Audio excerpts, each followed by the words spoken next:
Todo cuidado é pouco. É o que dizem os pais de crianças que estão começando a andar e desbravar os lugares. Neste caso, é preciso ficar com os olhos bem atentos e os ouvidos abertos para protegê-los de algum perigo. A história que vou contar hoje é sobre uma criança que foi salva no trilho do trem. Acompanhe e deixe a sua opinião nos comentários.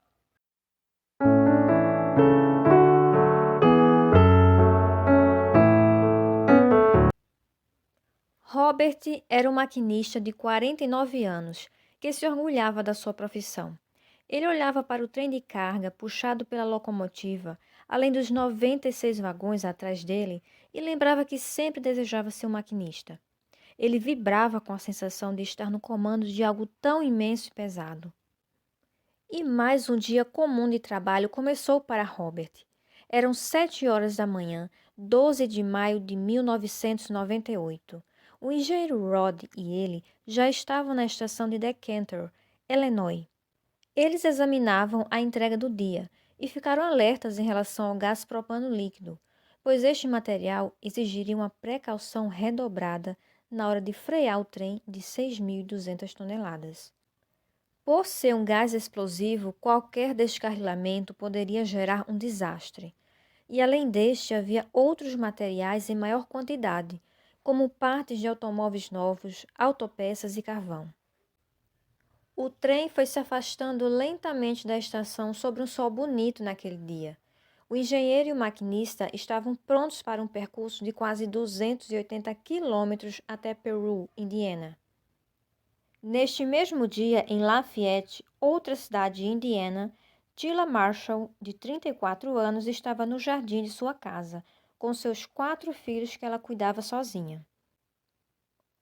Por volta do meio-dia, o sol brilhava no céu. Segundo ela, era um excelente dia para cuidar das flores do jardim. Então Tila começou a mexer em um canteiro. Ela estava bastante empolgada, pois era algo que gostava de fazer. Ao seu lado estava Emily, sua filha de 1 ano e 7 meses. A menina ficou sentada na terra, brincando alegremente. E Tila, de vez em quando, olhava em direção à filha, para checar se estava tudo bem. Mas em um momento, a concentração de Tila permaneceu no canteiro. Havia muito trabalho naquele jardim, e ela esqueceu de olhar a filha por alguns minutos. A casa de Tila ficava a uns 50 metros de uma grama alta que balançava com o vento. Atrás dessa barreira natural, já era possível ver os trilhos na ferrovia. Enquanto isso, o maquinista Robert e o engenheiro Rod continuavam a viagem instalados na cabine da locomotiva.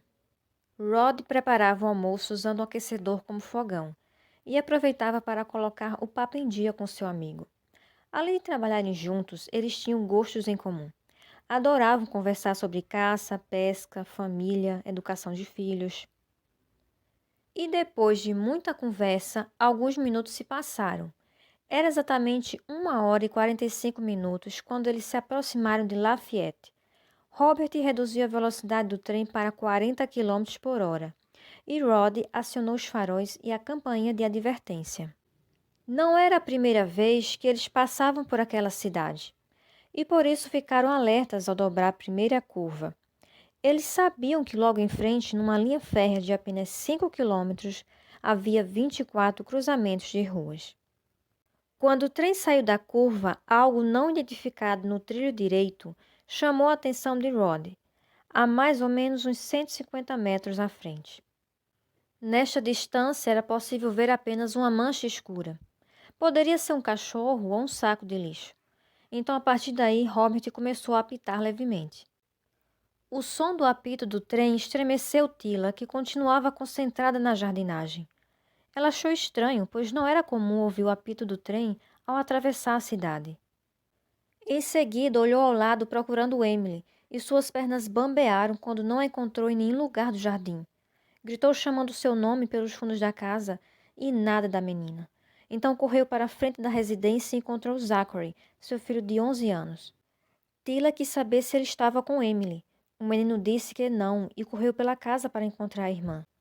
Enquanto isso, Robert estava de pé na cabine tentando decifrar o que seria aquela mancha na frente do trem em movimento.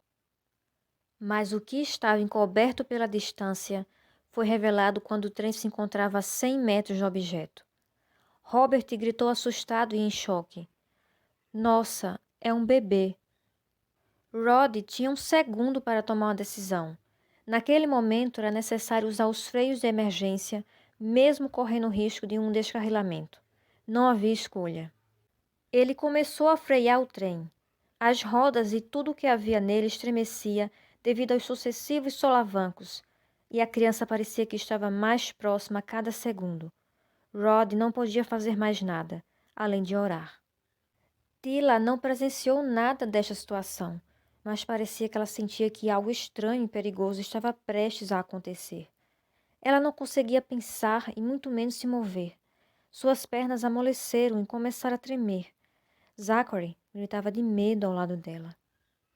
O trem não ia parar a tempo. No entanto, Robert Moore não conseguiu ver aquela cena parado e tentou salvar a criança de outra forma. Ele abriu a porta esquerda da cabine e desceu para um estreito passadiço. Correndo, chegou à frente da locomotiva e atravessou para o lado direito. Depois desceu a parte mais baixa do passadiço, logo atrás do limpa-trilhos.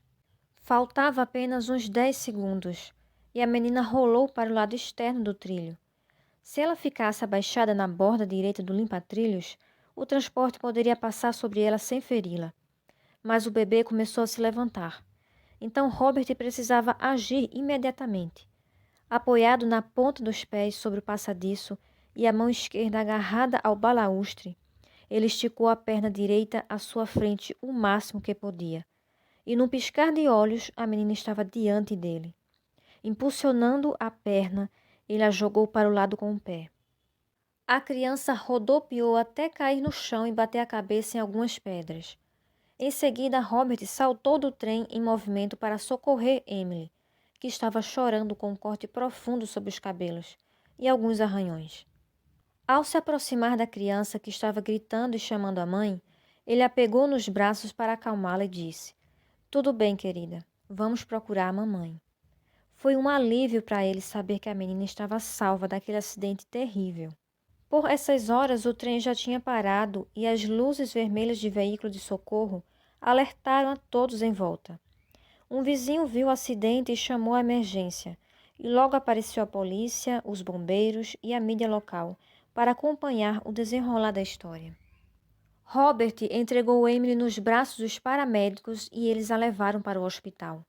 A mãe, Tila, continuava parada diante da casa, agarrando a mão do filho e olhando fixamente para a frente, avistando aquela aglomeração de pessoas na linha do trem.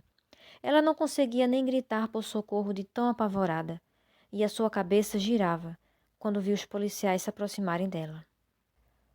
"Por favor, não digam que foi meu bebê." O policial tentou acalmá-la, avisando que a criança vai ficar bem. Eles estavam apenas procurando a mãe. Pela descrição da criança, Tila percebeu que realmente era sua filha. Foi quando ela desabou, soluçando nos braços do policial. Depois de conversar com os funcionários da ferrovia e os policiais, Robert começou a caminhar ao longo do trem para verificar os vagões. Mas um colega sugeriu que o maquinista fosse sentar na cabine para descansar, enquanto ele fazia a inspeção. E neste momento, a sós, que ele foi recordando a cena de minutos atrás. Tudo tinha acontecido tão rápido que só agora ele percebeu a ação que tinha feito. Poucos minutos depois, seu amigo Rod estava ao seu lado para ele seguir em frente na viagem. As suas expressões eram de alívio e gratidão. E o trem foi embora de Lafayette. Já era noite, mas as emoções ainda não tinham acabado, pois quando Robert chegou em casa, encontrou a sua família completa na varanda aplaudindo seu gesto heróico. Todos ficaram sabendo do ocorrido pela TV. E ele ficou sabendo que a garotinha tinha sofrido apenas alguns cortes e contusões. Logo estaria boa. Depois de uma semana, Robert fez uma visita na casa de Tila. A mãe da garotinha abraçou forte o maquinista que salvou sua filha. E mais uma vez, Robert estava com a pequena Emily nos braços. Emocionado, ele sorriu para ela com grande alegria em seu coração. Você gostou da história?